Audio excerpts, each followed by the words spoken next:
You're listening to an Airwave Media Podcast. 10 years ago, my wife and I were walking through Graceland Cemetery in Chicago, and we came across the gravesite of Louis Sullivan. Louis Sullivan was an influential architect in the late 19th, early 20th century.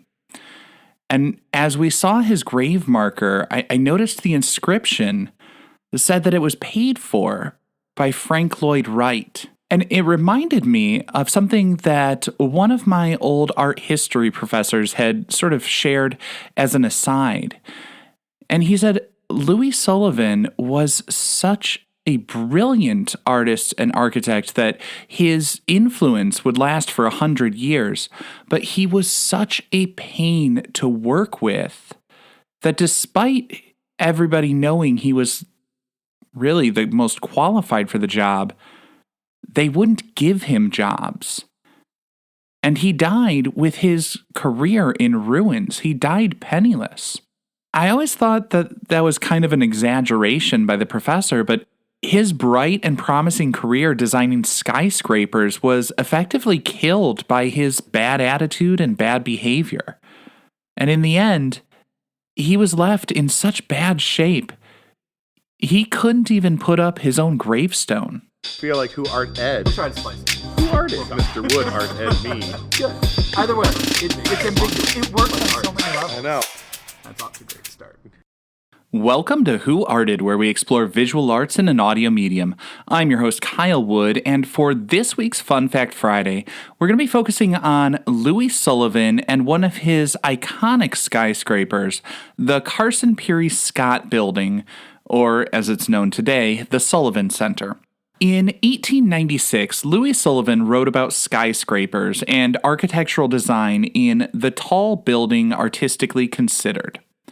This was the origin of the famous phrase, form follows function. What Sullivan actually said was, form must ever follow function, but regardless of the phrasing, the meaning remains the same. Architects should consider how a building will be used and then base the design on that. I remember when I was in school hearing my art history professor describe the early modern architectural philosophy kind of like a layer cake. Sullivan argued that the building should be considered in tiers. At the base level, the business should be easily accessible to the public. It should be light and open, and the second story should also be easily accessible by stairways. Above that, there should be offices. The offices should be uniform. They should look the same to unify the design, and because they're all serving basically the same purpose. This section can have as many stories as needed and desired. And then finally, the attic at the top. Sullivan argued the attic story should have distinctive molding or a cornice to add not only a decorative flourish, but to mark an endpoint to the building. Simultaneously, this decorative topper would serve to set the building apart from others in the skyline. One of the most iconic and influential designs created by Sullivan was the Carson Pirie Scott Building in Chicago. One of the things Chicago is famous for is the grid of streets. While many older cities feel sort of cobbled together, the Great Chicago Fire provided an opportunity to rebuild methodically. So a great deal of the city is laid out on a grid of roads running north and south or east and west. The Carson Pirie Scott Building is in the heart of the city at the corner of State and Madison, which is essentially the 0-0 point on the grid. My first year in college, I actually stayed in a dorm across the street. I walked by the Carson Pirie Scott Building every day. Carson Pirie Scott was a department store along the lines of Macy's or Sears, but Carson's went out of business a while back. The building's now the Sullivan Center, but it's remained true to its retail roots. Currently, a Target is occupying the retail space. The ground floor is inviting with larger windows than you would see on the offices above. The windows let natural light into the store, but more importantly, they let pedestrians see into the displays of goods for sale. I think one of the greatest details is the ironwork at the ground level. The cast iron has elaborate floral designs. It's a sort of Art Nouveau embellishment that on first glance may seem in conflict with the idea that form follows function. While Sullivan said that form must ever follow function, he also said the building's identity lies in the ornament. The decorative embellishments were functional. They set apart the building from its surroundings, welcoming and enticing passers-by to come inside. There's a rounded corner with a large entryway visible and accessible to welcome people coming from all directions. While the building bears Sullivan's name today, and he was a very important and influential architect, he was not an easy man to work with.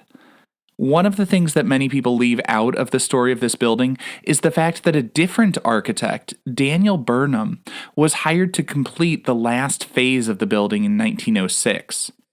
Basically, they just said, we love this design from Louis Sullivan, but we hate working with Louis Sullivan. So, Mr. Burnham, can you please copy Sullivan's design and just extend it a little bit further?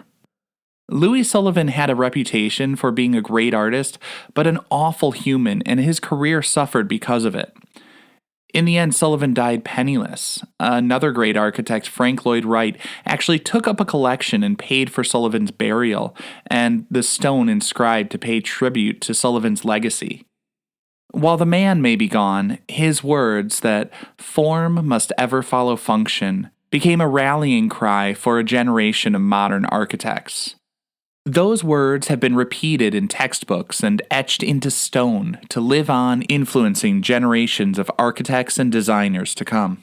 Of course, now as I think back on Louis Sullivan and his life and his legacy, the lesson that I really learned from it is not a phrase that he wrote. I think back to my old friend Jen Lieben and her classroom rules summed up in one simple phrase from the iconic work of Barbara Kruger that said, "Don't be a jerk." I think that's a lesson we would all do well to live by, regardless of education or occupation. Just don't be a jerk. You and everyone around you will be better for it. This concludes this week's episode of Who Arted, part of the Airwave Media Podcast Network. If you found this tolerable, please leave a rating or review on your favorite podcast app. You can find images of the work being discussed this week and every week on social media at Who Arted Podcast on Twitter, Instagram, and TikTok, and of course on the website whoartedpodcast.com. Podcast done.